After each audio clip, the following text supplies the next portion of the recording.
सरेआम धन दनाते हुए दो मोटरसाइकिल सवार आए और आगे तीफी बट की जो है फैमिली के ऊपर अटैक किया। तीफी बट का जो बहनोई है वो फौरन ही ये मामला किस तरफ जा रहे हैं। जो कुछ हो रहा है अब ये पुलिस के लिए चैलेंज बन गया है। जावेद भट्ट पर हमला होता है जिसमें वो अपनी जान की बाजी हार गए। जो FIR दर्ज हुई है और उसमें कैसर भट्ट और अमीर बलाश टीपू के भाई को नामजद किया जाना इस तरफ वाज़ेह इशारा है कि ये 30 साल दुश्मनी का ही शाखसाना है।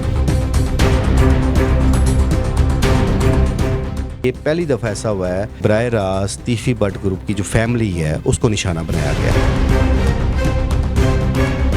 दुश्मनियों में फैमिलीज तक नहीं पहुंचा जाता। जो कल का वाक़या हुआ है लाहौर की सिक्योरिटी का पोल खोल दिया। हमारी पुलिस का वो गश्त का मौसर निज़ाम कहाँ गया। इस दुश्मनी के जो वाक़यात चल निकले हैं इनकी रोकथाम ना की गई तो आने वाले वक्त में न जाने अब कौन अगला शिकार बन जाए।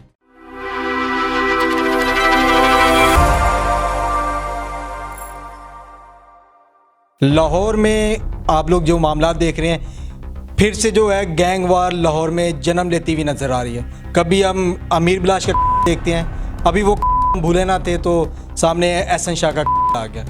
उसके बाद अभी उसके प्रूफ सामने ना आए थे तो कल तीफी बट के बहनोई गया।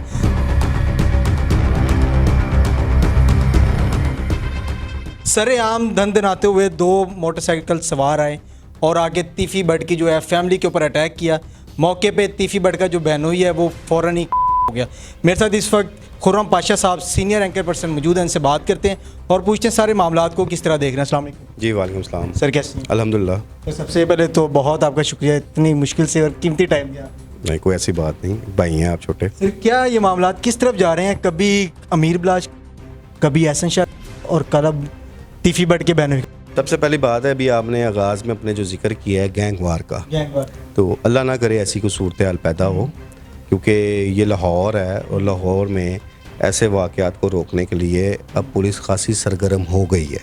इस हवाले से आज भी कुछ फ़ैसले किए गए हैं जो आने वाले वक्त में नज़र आएंगे, क्योंकि ये जो कुछ हो रहा है अब ये पुलिस के लिए चैलेंज बन गया है। ठीक है, अब जब जावेद भट्ट पर हमला होता है जिसमें वो अपनी जान की बाजी हार गए तो उसके बाद जो FIR दर्ज हुई है और उसमें कैसर भट्ट और अमीर बलाश टीपू के भाई को नामजद किया जाना इस तरफ वाज़ेह इशारा है कि ये 30 साल दुश्मनी का ही शाखसाना है। पहले अमीर बलाश टीपू हुआ और उसके बाद उससे पहले अमीर बलाश टीपू के वालिद टीपू ट्रकां वाला भी हुए, उनके दादा भी हुए। अब इन सारी दुश्मनी में ये पहली दफ़ा ऐसा हुआ है कि बराह रास्त तीफी बट ग्रुप की जो फैमिली है उसको निशाना बनाया गया है। जिस किसी ने भी ये अमल किया है या करवाया है ये कोई अच्छा नहीं है, क्योंकि दुश्मनियों में फैमिलीज तक नहीं पहुंचा जाता, ख़ुसूसन ख़वातीन को नहीं निशाना बनाया जाता। जो वज़ादार लोग हैं, बड़े बड़े दुश्मनदार घराने हैं, वो कभी भी अपने दुश्मन की माँ बहन बेटी को कभी भी निशाना नहीं बनाते। सर आपने बताया कि लाहौर में जो आप कह रहे हैं कि गैंग वार के ऊपर पंजाब पुलिस के लिए चैलेंज बन गए। डेफिनेटली। तो आप देखें ना, अभी अमीर बिलाश हुआ, उसके बाद एहसन शाह, अब चलते हुए शाहरा पे रोड के ऊपर इस तरह हो जाना आपको नाअहली नज़र आती है पंजाब पुलिस? जी बिल्कुल। देखें अभी जो कल का वाक़या हुआ है इसने तो एक दफ़ा लाहौर की सिक्योरिटी का पोल खोल दिया। बिल्कुल। चलें, पुलिस को इस चीज़ का तो इल्म नहीं था कि कोई मोटरसाइकिल सवार आ रहा है वो अटैक करेगा, लेकिन बट हमारी पुलिस का वो गश्त का मौसर निज़ाम कहाँ गया कि उन्होंने ना सिर्फ किया है बल्कि वो फ़रार होने में कामयाब भी हो गए।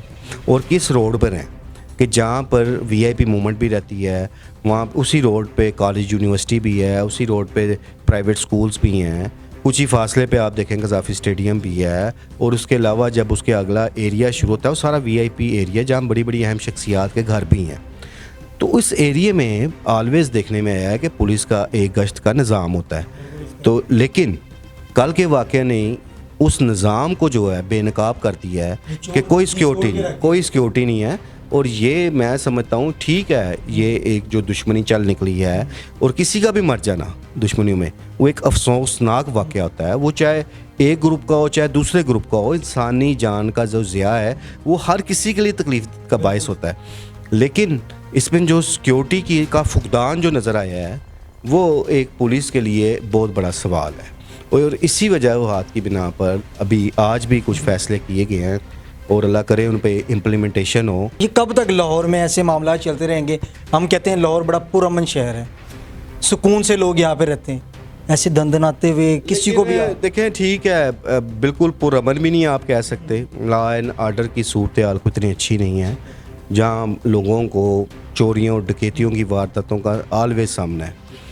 और एक और चीज़ है, इस एरिया में भी डकैती की काफ़ी वारदातें माजी में भी हो चुकी हुई हैं। उस हवाले से तो लोग एक अदम तहफ़्फ़ुज़ का शिकार पहले से ही थे, लेकिन अभी इस तरह दिन दिहाड़े हो जाना और उस रोड पर हो जाना और उसके बाद का निकल जाना, उस चीज़ ने लोगों में खौफ और राज की कैफियत पैदा कर दी है। और अगर इस दुश्मनी के जो वाक़यात चल निकले हैं इनकी रोकथाम ना की गई तो आने वाले वक्त में न जाने अब कौन अगला शिकार बन जाए। तो इस तरह दुश्मनी बढ़ती है, कभी किसको कर रहे हैं, कभी किसे कभी किसे। अब जो कल नामजद हुए हैं पर्चे में, कैसर भट्ट साहब हुए और अमीर बिलाश के बड़े भाई, आप छोटे भाई, आपको लगता है कि वो बाइकों पे आके सवार होके आके स्ट्रेट फायर करके चले गए? देखें इस हवाले से इस चीज़ का जो फैसला है वो पुलिस तफ्तीश पे होना है, ठीक है। अब अगर उन्होंने नामजद किया है और कैसर भट्ट की एक वीडियो बयान भी आई है, बयान आया सामने कि जिसमें उन्होंने कहा जी मैं बेगुनाह हूँ, मेरे से कोई तल्लक नहीं, और उन्होंने ये भी इज़हार किया कि जी मैं आके फेस करूँगा, तो उन्हें बिल्कुल फेस करना चाहिए, कानून के सामने आना चाहिए। अगर वो बेगुनाह हैं उन्हें अपनी बेगुनाही साबित करनी चाहिए। अब इस चीज़ का फ़ैसला तो पुलिस ने अपनी तफ्तीश में करना है।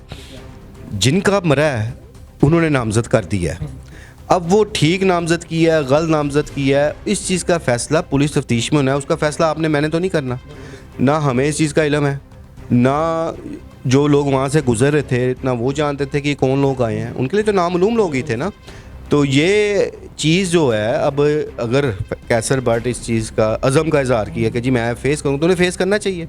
हमने ऑलवेज़ माजी में भी ये बात की थी कि जब बलाज का किया गया था और उसके बाद तीफी भट्ट का एक वीडियो बयान भी सामने, एक इंटरव्यू सामने आया था, तो जब वो वीडियो बयान सामने आया था तो तब भी ये बात करते थे कि अगर वो कह रहे हैं कि मैं बेगुनाह हूँ तो उन्हें भी आगे कानून को फेस करना चाहिए।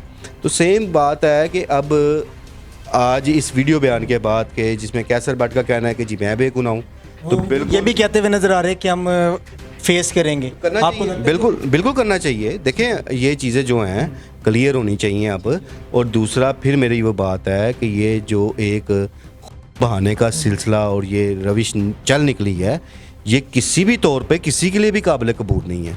और दुश्मनियों में हमेशा नुकसान होते हैं जो हो रहे हैं, तो इन खानों के खानदान तबाह, वही मैं कह रहा हूँ कि अब फैमिलीज़ को जो हिट करने का जो सिलसिला शुरू हो गया है, ये एक कोई अच्छा स्टेप कोई भी इसको इस नज़र से नहीं देख रहा।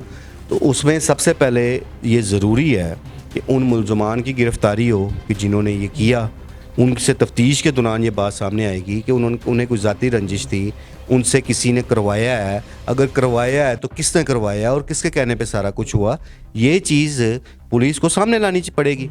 और इसके लिए टीमें मुतहर्रिक भी हो गई हैं। तो अब ये केस भी जो जावेद भट्ट का कत्ल है, ये पुलिस के लिए एक चैलेंज की हैसियत रखता है कि दिन दिहाड़े जिस तरह मारा गया है उसके असल मुलज़मान तक पहुंचना पुलिस के लिए भी एक टारगेट है। चैलेंज तो अब ये हम सब के लिए चैलेंज बन गया। अमीर बिलाज केस में तीफी भट्ट को नामजद किया गया, एहसन शाह केस में एहसन शाह के भाइयों को नामजद किया गया। अब तीफी भट्ट के ये बहनोई के केस में अमीर बिलाज के भाई और उसके जो दोस्त हैं कैसर भट्ट, उन्हें नामजद किया गया। आपको लगता नहीं कि केस को पूरा घुमा के निचोड़ के पता नहीं क्या निकाला?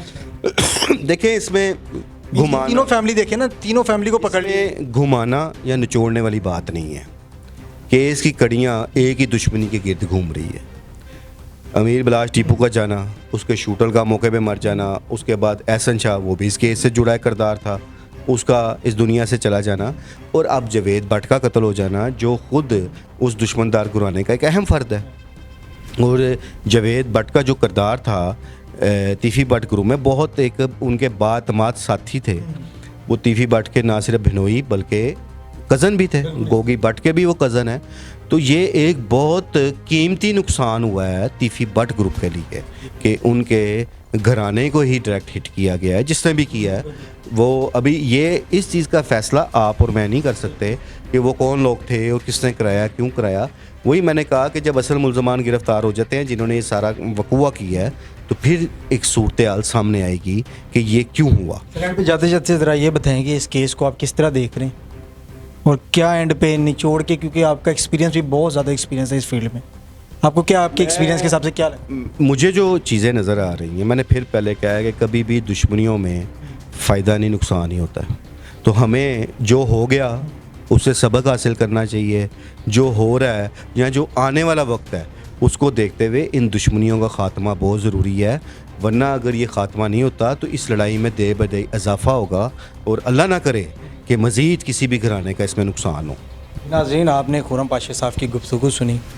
इन्होंने यही एक एंड पे जाते जाते मैसेज दिया कि जो ख़ानदानी दुश्मनी है इनका जो है ख़ात्मा होना चाहिए, वरना ऐसे ही दिन ब दिन लोगों की जानें जाती रहेंगी। और इस तरह ही लाहौर में जो मामलात हैं आपके सामने, मेज़बान शाहज़ेब आलम को इजाज़त दें। खुदा हाफिज़।